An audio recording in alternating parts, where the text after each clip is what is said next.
Kanano amumda mulaisina. Ta, kacha tuiba. Ai noi da chatken tholpni. Kari lerige.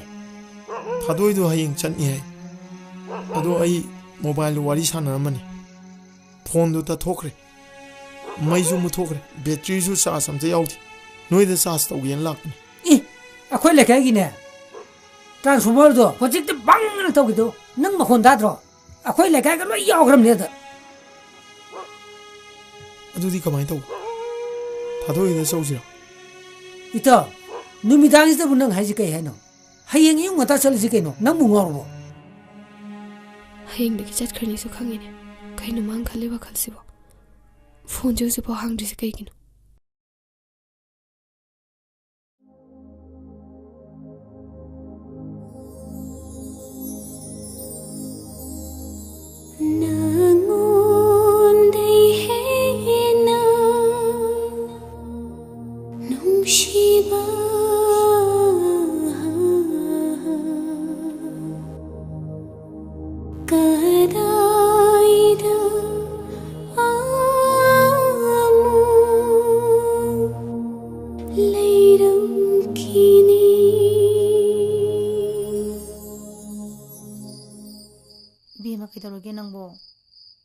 Nasa nungai trabo kaptuna talai dubo nang muna hangai ga iman mana dene kaisi tawde ima adudi lao ima sak thiramage ko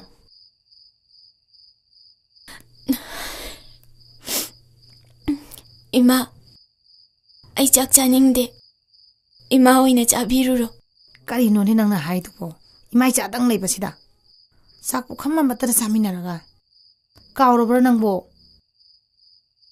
Ima ngasidi na chabu warobino. Ay chak chaningdre.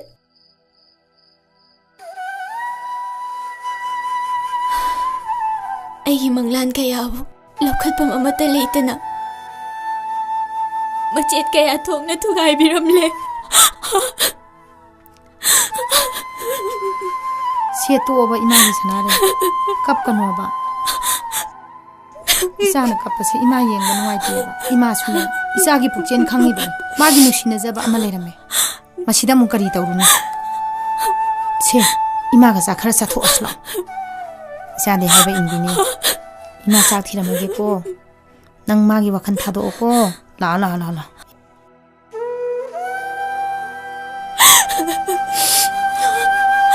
Aina nang buk kaya nushige habase. Nangi na pamna kangalam kige. Dangan ba?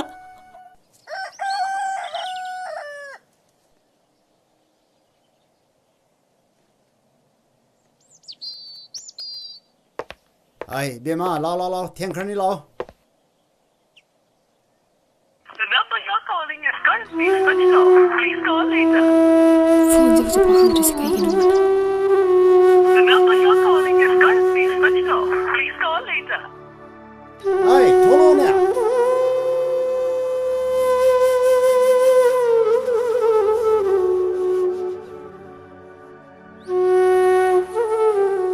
Bema, si, lai si korum.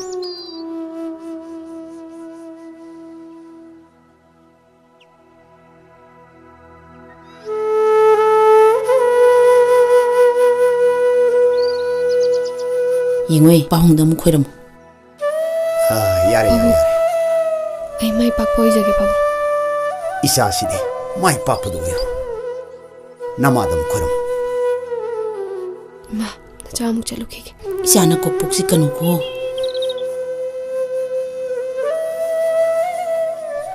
Chalo. Mai pak pahabi do oiro ko. Nako puksi kanu isa sidi.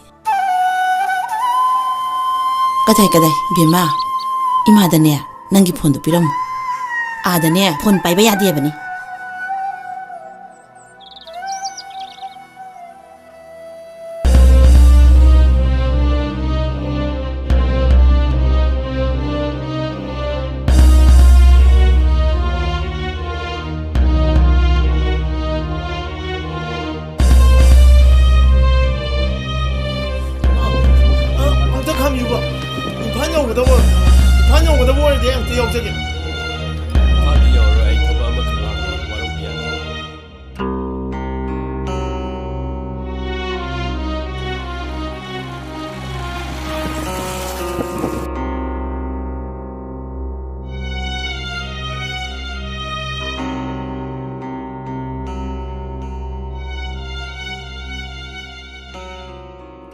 amta khambi ba tong tang ai biu na masi bus sian gi ju kai le ngasi di bus je loine gari da ba fa gi ha ba kai no som bu kai lam dei no ai bu de thang na ba khun ji dai ne ado in phal yo da le di ai yo de yo ja gi ya ga ai dim fa yo ja roine tong gari ye yo biu lo pung dia ta pung ma pan ta do re ne minute ke wali minute tra nga da ngai ne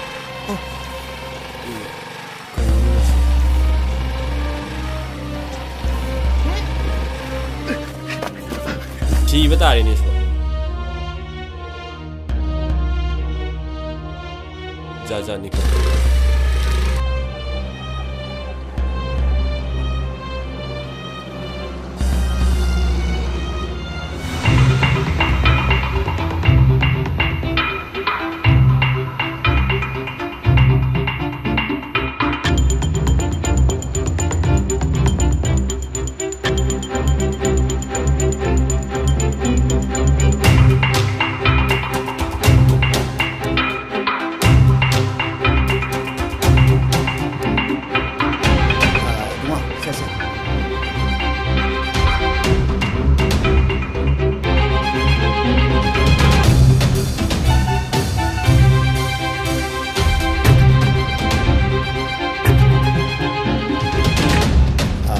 ma nang ka khala mo ai counter da sala ga ne ticket to kitang mamang ta na bhai na ri hoi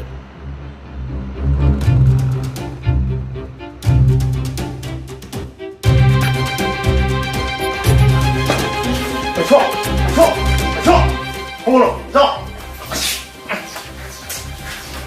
hadoi salamani ba honglo ba si honglo ba hadoi salamani ba honglo ba se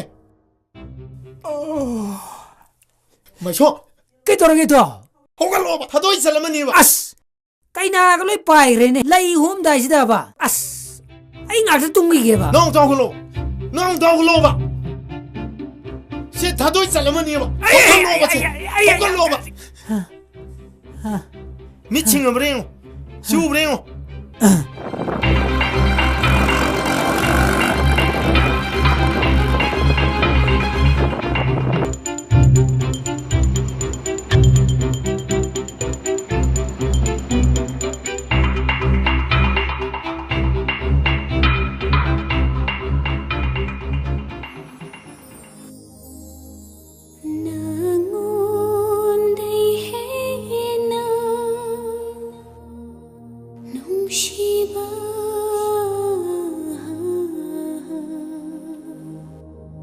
Bima, nang di kaitor bisida.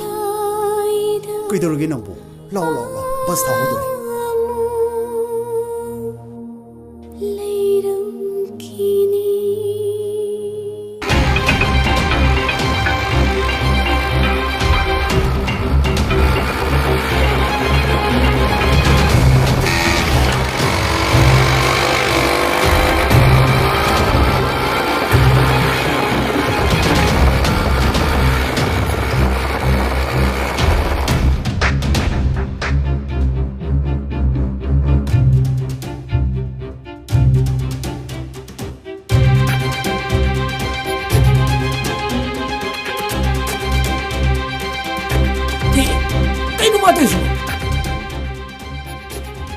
machine to thabak sidi ba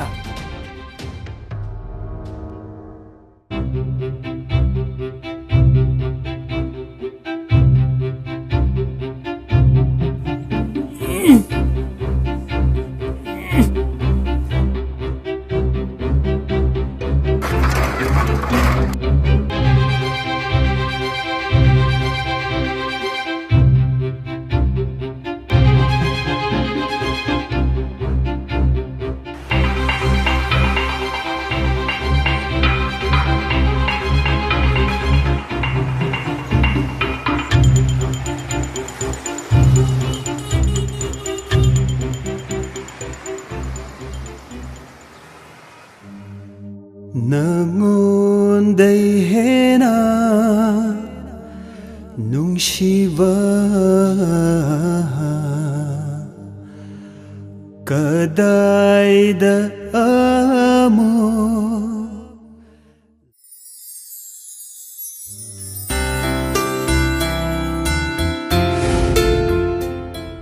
이따 그냥 칼로르는지 싸나부터 오시라. Dai shughen henjararu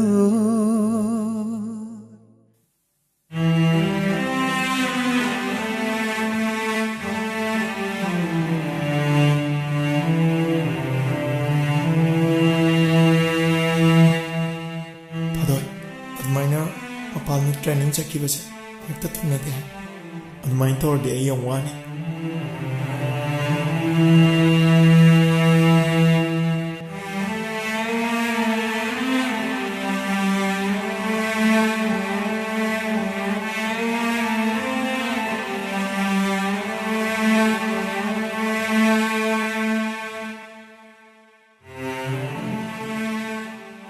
Itaw, pakhang sabi nung sinabi mangdaga yam ui hainadain. Adubo maadi mangda sunong to udi kayo no sibo. 낭주 라이나디 로이레 까이브스 그렇게 강문에 눅시리네나 카라주 한말리 마펌 마탐 하비엄줄레 아도 이다 다도이도 망다가디 우로해 Kayo no haja. 더 람도 스와이드나 티니해 ꯆꯠꯄꯗ ꯅꯨꯃꯤꯠ ꯍꯨꯝꯅꯤ ꯃꯔꯤꯅꯤ ꯆꯪꯉꯤꯕ ꯂꯝꯅꯤꯅꯦ ꯍ ꯑꯗꯨꯅ ꯅꯪꯒꯤ ꯃꯪꯗ ꯃꯥꯅ ꯂꯥꯛꯑꯒ ꯎꯅꯕꯗꯣ ꯅꯪꯗꯤ ꯃꯤꯀꯞ ꯍꯥꯟꯅ ꯊꯣꯛꯈ꯭ꯔꯦ ꯃꯥꯅ ꯂꯥꯛꯄꯗꯣ ꯁꯨꯡꯅꯪ ꯅꯪꯍꯧꯗ꯭ꯔꯦ ꯃꯔꯛꯇꯅꯦ ꯄꯟꯗꯅ ꯑꯗꯨꯝ ꯂꯩꯈ꯭ꯔꯦ Kayo haju, adudi kamay daw dun. ꯑꯗꯨꯕꯨꯔꯣ ꯁꯤ ꯌꯥꯝ ꯎꯅꯤꯡꯉꯒꯅꯦ ꯅꯕꯨꯛꯇꯣ ꯆꯥꯛꯇꯣ ꯄꯤꯛ ꯊꯟꯅ ꯆꯥꯁꯜꯂꯦꯗꯅ ꯍꯥ ꯅꯨꯃꯤꯠ ꯍꯨꯝꯅꯤ ꯃꯔꯤꯅꯤꯅꯦ ꯇꯨꯝꯁꯜꯂꯒ ꯂꯩꯔꯣ ꯃꯥꯅꯅꯦ ꯃꯪꯗꯅꯦ ꯂꯥꯛꯄꯗꯣ ꯅꯪꯉꯗꯤꯅꯦ ꯅꯪ ꯃꯥꯒ ꯎꯅꯔꯅꯤ Numi humni marini. Adudi tumtan. Ay mawo yam uni. 시주 꾸이래 ngawranibu nangnane doctor pokudane masuma tayriga tarko numitudugine se turin banjidane chap lak tingthogane muchin muna logri bogi sigi marakse se nangi labudane sumthona tamamabani masidi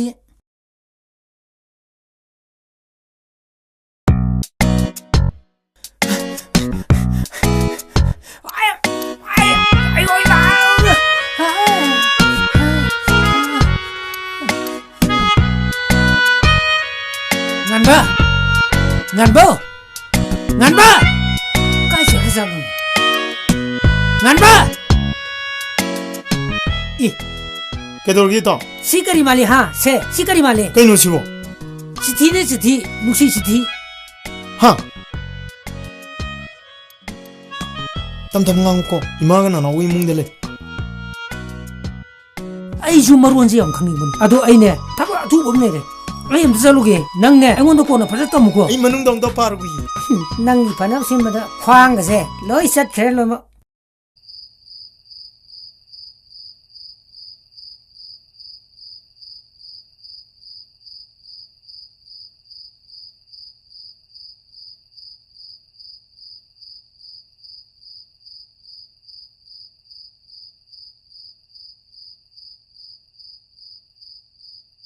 Dangan ba nang senabuk yam phatte aibu yam wale nangi saktam do uba phangdrabasu khunjel fawbudi thajage nang nangam ba aigi phone ma tharak ta bayate sida su phone bai bayate adubu lona pairaga nanga wari sanjake nang nangam ba thabiro ko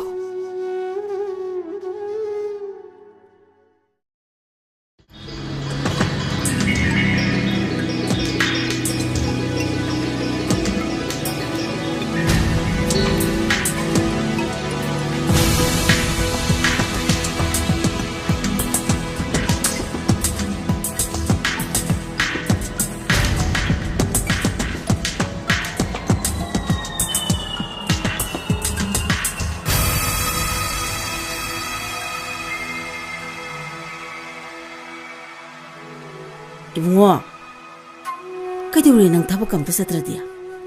Nana Satrice, Numini Humidi Suzele, Mapudu Nangoidro. Maka Sutodi, Ducando South Hopagi, Numit Madini Mangani, Tongloni, Adui Satamni. Adudi, Sel Singsi Camdonia. Imadi, Ducal Maputagi Silkitalo or Hagetobone. Nana no Pagi Hidaxu Numini Humishure Sataba, seeing so metalitre Kamaitonia. Ma, Hidakto hang on layers. Seeing Duna, Itong my soup with the Hungwe. I salugi yema.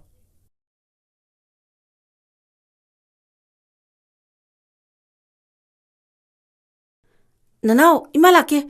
Ako. Tapna. Tapna.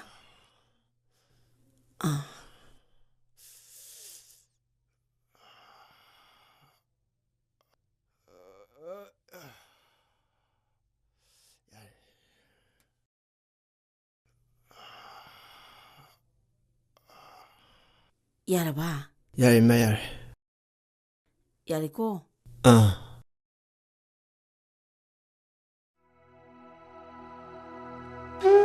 Tasawse, imungi amadi, manaw igi hunabdi ang war. Karigi no ina, asuk thiba mapu amada po misina. Ay sibu, hinglubui karibu kanaribugi.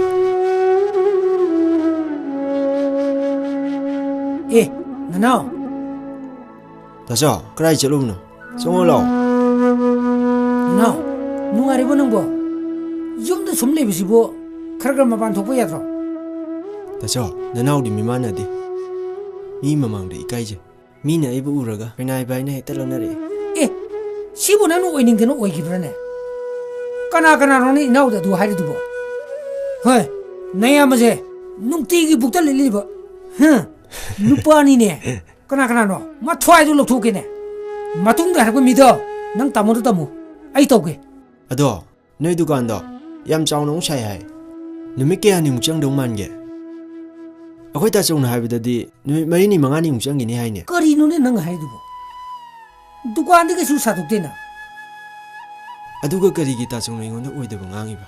Hantak mana dukan chatrisi kai gino ta maso. Ta cho, kai gino tumine lei dubo. Ta chong na kai dororge. Ha, se khummo ba ta maso. Kasu tawde da. Ai ma amda thiruwe. Ta chong de natana ta mo nang su oi de banganga ba. Nana wai bumi mana de hai dina. Na koi na kari su khangani de ba natro. Nanao. Nang na tai haibde hayo. Aduga mimana de haibdo adumadi haiganu. Nangse pomina de borasu nangse aigi inawni. Noi ta sogdo. Dukan de tan thokre. Ha. Kari ki tan thoi ba. Aizu minuto.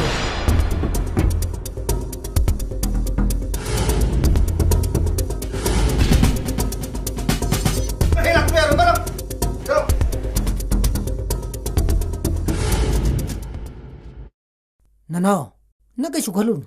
Ai ne, noi ta sogdom thiruwe.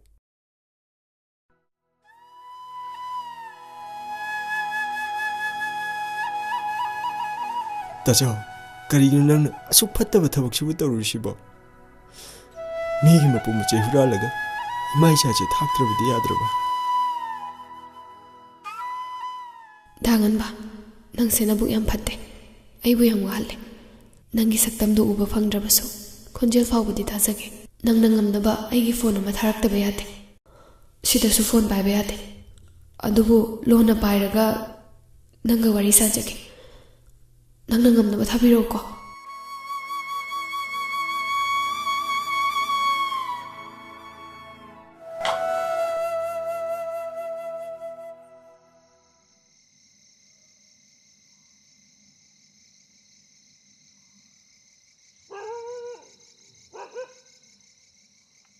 Asuk thiang kanjida. Koi ta sok ju kadai chali jano.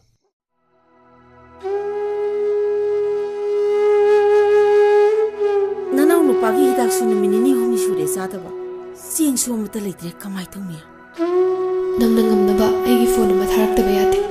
Sel kharaga. Sidasu phone pai bayate. Adubu lona pairaga nanga wari sajage. Nang nangamdaba thabiro ko.